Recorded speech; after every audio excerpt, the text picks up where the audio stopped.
Welcome back. As you may have noticed, there has been a slight change. I've changed the name from Just Movies to Queen of the Movies Podcast. And there will probably be some other minor changes along the way. Alright, now let's get into what this episode is about. One of my favorite movies, My Cousin Vinny.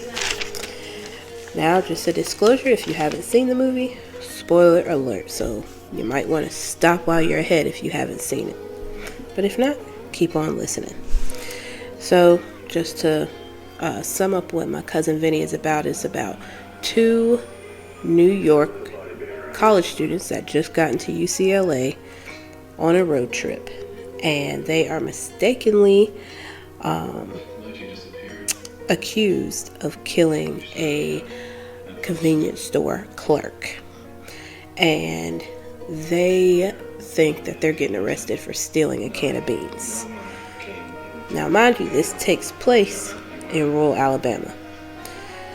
My Cousin Vinny came out in 1992, and the director is Jonathan Lynn, which, fun fact, has a law degree from Cambridge, which I guess explains why attorneys have applauded this movie for its accurate depiction of criminal procedures and trial strategies. Also, another fun fact, Marissa Tomei, who plays Mona, won an Oscar Best Actress in a Supporting Role. So, and she did amazing in it, so it's well deserved. Like I said, this is one of my favorite movies. Top 10 for sure. So I would probably give this like a 9.5. Standouts were Joe Pesci and Marissa Tomei for sure. As you know, everybody knows Joe Pesci is an amazing actor. Marissa Tomei, amazing actress, and I'm pretty sure this was like her first role. And for her first role, she did amazing. And she plays the girlfriend of Joe Pesci's character, Vinny. Right, and Vinny is the cousin to Ralph Macchio's character named Bill. So it's Bill and Stan that are the ones that's in trouble here. And so, yeah, Bill calls his mom, who calls Vinny to come help. What they don't know is that he don't have any trial experience at all, and it took him like 5 times to pass the bar. At least he passed though, right? At least he passed. Can't take that away from him. My favorite part in that movie was definitely the court scene when Vinny has Mona take the stand. She was mad at him. You have to watch the movie to know. So he forced her to take the stand, and basically she was his expert witness when it comes to cars. When it comes to cars, she knows what she's talking about. And that is definitely my favorite scene, how she breaks down everything and discredits the FBI expert witness that the prosecution had. And it just proves how, even back then, women can do exactly what men can do. There is no separate, you can't do it because you're a woman. She knew more about cars than that man did, and he's an expert from the FBI. So that was something, how they, in that scene, pretty much it was throughout the movie, the female empowerment, how strong she is, because honestly, he never would have won that case without her. Now, did he do some good things? Of course, yeah, like he discredited 2 witnesses that the prosecution had, and they were strong witnesses, because in the movie they didn't have the gun, they didn't have the weapon, they didn't have anything. The only thing they had was eyewitnesses, and he discredited them pretty easily. Well, it wasn't too easy, he had to think about it and stuff, but yeah, Mona, she helped him out a lot, and he definitely would not have won that case without her, because she was the key to winning that case and getting them off. Yes, they did get off because he was able to get the police to find the actual people that did it. Yeah, that movie is, like I said, is one of my favorites. But it wasn't, I haven't seen it until, I never saw it, excuse me, until last year. It was always on my list of movies to see. And I just never got around to it because with 2 kids and stuff, it's just a lot. And that's a movie I knew I wanted to sit down and actually pay attention to. So, yeah. If you haven't seen it, you should definitely check it out. A lot of good parts in that movie, mostly with Marissa Tomei. Ralph Macchio, he did a good job as well. If you don't know who Ralph Macchio is, he is the original Karate Kid, Daniel-san. And yeah, he was the cousin of Vinny that needed to get off. Also, which I thought is funny, is the fact that Vinny just lied throughout the movie to this judge about his credentials. He said that he represented the first person that they thought was the son of Sam and got him off, and then they found the real one. And then he said his name was something, a famous lawyer back in New York, and said that he legally changed his name. Judge found out that that lawyer was dead, and Mona let him know. She was like, did you actually read the actual article? Because he saw the name in the article. And he was like, no. Like, well, if you would have read it, you would have known that he was dead. So he done told the judge that he is a dead man. Judge finds it out. He was like, you said you was this person. This man is dead. And so, of course, Vinny lies again. No, I didn't say this. I said that. So the judge was like, okay. And you don't find out until the end. But he was like, I looked you up and you have a very good record. It's an honor to have you in my courtroom. Just need to learn how to dress, or whatever he said. And so Vinny was real confused, like, what? I just made that up. Come to find out, of course, his girlfriend, Mona, is the one that made sure that when the judge looked up that name, something would come up to make it seem like he is a great lawyer. Like I said, couldn't have done none of this without Mona. None of it. None of it. Girl power. Anyway, moving on. The part in the movie where it's his first day in court, because he had never been in court before, ever. And he's wearing a leather jacket and all of this. And Judge Chamberlain is like, what do you have on? It's like, my clothes. You can't wear that. He has on a tie, but he has on a leather jacket. He's like, the judge is like, you need to wear some clothes, like actual clothes that's appropriate for this courtroom. He's like, okay. Next day, oh, mind you, this same day, he is held in contempt of court because he would not answer the judge's question. Because the first day in court is not the trial. It's a preliminary hearing where the defendants either plead guilty or not guilty. And Vinny is refusing to answer because he's like, they didn't confess. They thought they were getting pulled over because they stole a can of tuna. And the judge is like, so what you're saying is you want to skip this, go to trial, and then I have it thrown out. And Vinny's like, yeah. That's not how that works. And the judge was like, the next words out your mouth better be guilty or not guilty. Well, that was not the next words out his mouth. He just said, I guess I understand. And judge said, well, I guess you don't. You're held in contempt of court. So he had to spend the night in jail. he did that many times in the movie, actually. And one of the times, either one or two of the times, was on purpose so he could get some sleep. But yeah, the next time he's in court, he still does not come dressed appropriately. And the judge is like, oh, didn't we just talked about this?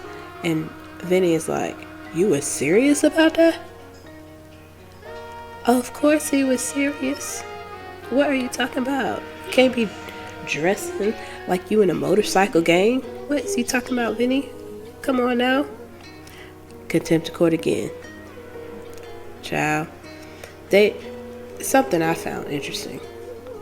I don't know if this is true or anything, but they went to like a local diner and she was talking about, I bet they have terrible Chinese food. And I was like, that's funny. But they went to a local diner and breakfast was $1.99. Can we talk about the $1.99? Can I get breakfast for $1.99? That would be amazing. But anyway, they had never heard of grits. Mind you, they found out about grits and how you make it, which is actually how Vinny discredits one of the witnesses by using what he learned about how to make grits. Just so you know, like I said, watch the movie, it's amazing. Yeah, I feel like that movie does a really good job with being as authentic as possible, but also, you know, turning it and flipping it to still be entertaining. Like, there's some things that is done that would, it's not a lot, but it's like small little things that you definitely could not do or say. Like the way Vinny went to get clearance to practice law in Alabama, I'm pretty sure it was correct. Because when you have, I know, like, it can be weird in certain states. Like if you take the bar, depending on where you are, you can either just have it in that one state or it could be multiple states, but it's something you have to look up.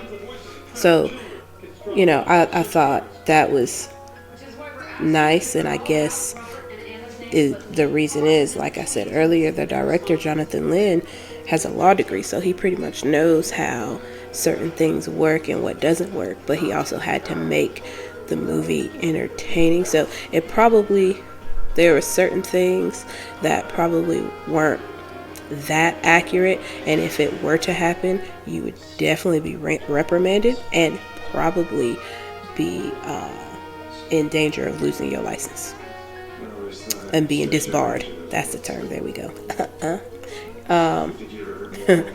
Like I've seen some things on YouTube where a actual lawyer watches My Cousin Vinny, and they, you know, pretty much say, like I said earlier, you know, applaud it for being that accurate. You know, not a lot of movies or court dramas are as accurate because they just loosely base it. They have to make it entertaining or ain't nobody gonna watch it, so they make certain things that would never happen in court happen.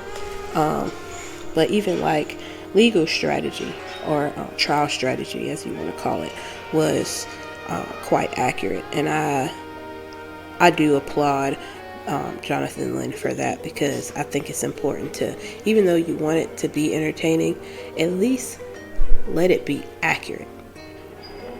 So I'm glad that it was able to do that, because just seeing certain like movies and TV shows where they have these like dramas, like for example CSI, it's just CSI Miami, it's just so ridiculous, like so many made up things, you know. And a lot of people, I'm definitely one of them, my husband is one of them, criticize movies for it being so over the top, and it would never happen in real life. So My Cousin Vinny definitely is one of those that is accurate, and I was happy to know that when I was doing, like, looking it up and watching commentary to it,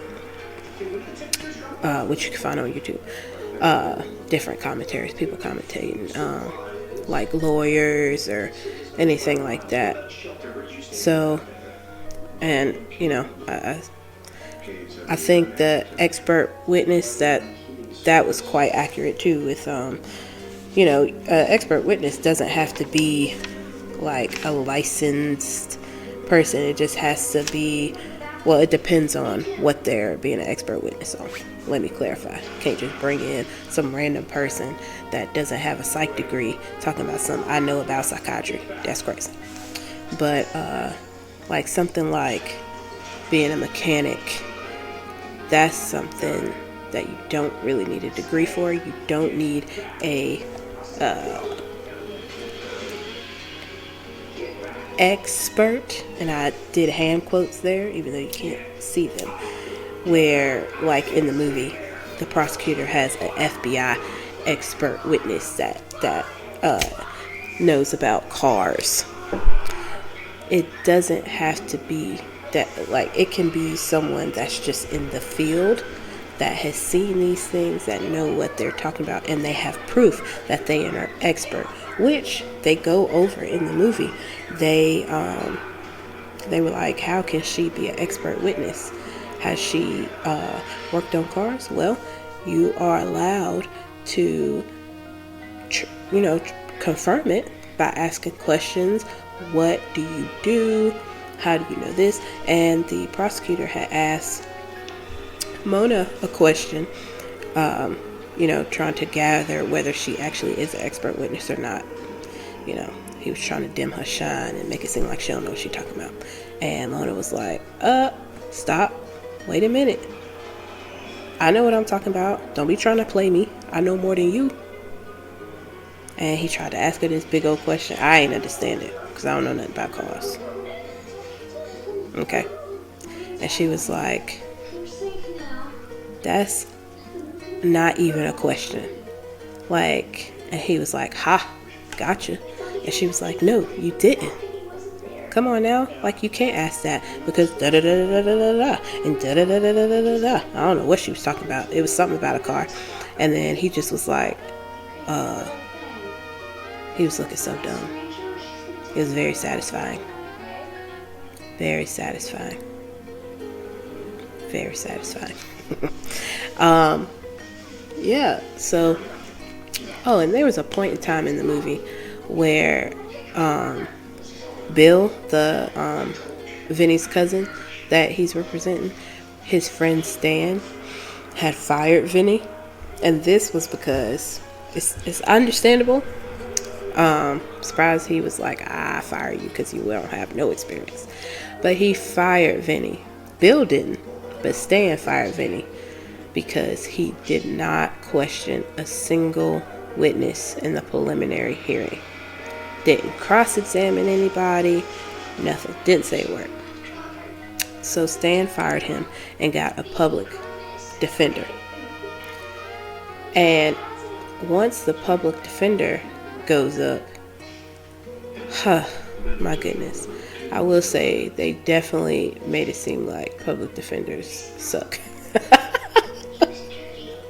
Not all public defenders are like that, but I wouldn't be surprised if most of them were.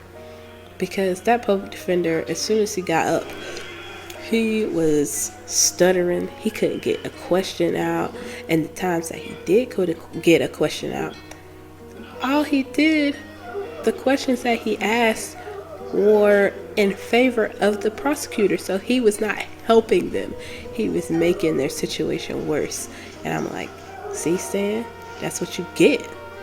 So yeah, he fired him and rehired Vinny, even though the public defender stayed there the entire time. I'm not really sure why. I guess he just wanted to be a spectator, even though he was like on the same table of the defendants and Vinny, their attorney. So I don't really know what that was about. But yeah, Stan was like, "Oh no, can you take me back as a client, please?" Vinny was like, "Okay." And I liked how they showed, like, you got these New Yorkers when they come into town of this rural city or town of Alabama, and how they stick out like a sore thumb. They do not fit in at all. The people of this town were just like, they clearly aren't from here, because that town looked like everybody knew everybody. That's how big it looked. And so I thought, like, bringing the city life in the country, like small town versus big city, I had liked that as well. And I thought that even with just when Bill and Stan had got arrested, I thought it was an interesting take on how some police could work. And I'm not sure how, in real life, a small town would handle that situation if they would just assume everybody know what they're talking about. And something else, I wonder if they read them their rights, because they didn't show it in the movie. And I can't remember if they talked about it, even though I just watched it, but it's okay. I feel like they didn't show it on screen if they did read them their rights, because I'd have been like, did they read you your rights? And if they said no, I'd have been like, bet, this case getting thrown out now. Case would have been thrown out. You'd have went home. So, but then there would have been no movie. So, I'm already solving the case. But, yeah, I wonder if that, like, I'm sure that has happened. And I'm sure that does happen, where somebody thinks that they're getting arrested for this, and the cop does not explain why they're being arrested, what they're being arrested for, or stopped for. And there's just this miscommunication, and, you are mistakenly confessing to something that you did not do, and you thought that they were talking about something else. Just like them, they thought they was getting arrested for stealing a can of tuna. They were like, dang, people, this small town in Alabama, they don't be playing about theft. I wonder if they would call that like grand larceny. I don't know. Criminal justice degree, but I ain't do nothing about no law. Yeah, so I wonder what would happen though, like in real life in that situation, because technically, one, let's get this straight, that lineup would have not been acceptable, because you are supposed to have people that look similar to the defendants, and that lineup looked awful. And if you have two suspects, you do not put the two suspects in the same lineup. And I know that has happened in real life. The cops be throwing in people that don't look similar, don't be the same height or build, just so they can pin who they want to pin. And I know in a small town like that, it probably would be, well, we just want to put a person away. It doesn't matter if it's actually them. We're just convinced that it is them. And I know that happens in real life, whether it's a small town or not. Sometimes when people just have this one set mind, and they're like, I know who it was, there's no changing their mind, which is sad. And I feel like, we just need a little bit more training. Okay? But yeah, that's definitely what happened in this movie. And I think even back then it shed light on what some police do. And it's sad. But Yeah, like I said, that lineup was trash. It would not have flawed in the real life because one, the lawyer should have been there for the lineup. I don't know actually if they see the lineup, but I'm pretty sure they either see the lineup or they see who is in the lineup. And I feel like with both of them being in the same lineup, well, no, both of them could be in the same lineup. I take that back. I'm sorry. That's not correct. But they had like a 6'3" fat man in there. And these kids were like five, with a beard. A beard. He looked like the Big Show. It was ridiculous. And these two kids are tan because they're supposed to be like Italian New Yorkers, right? So they're mad tan. They have dark, like black hair. And they're probably like 5'8", 5'9", in that area. They ain't 6 foot.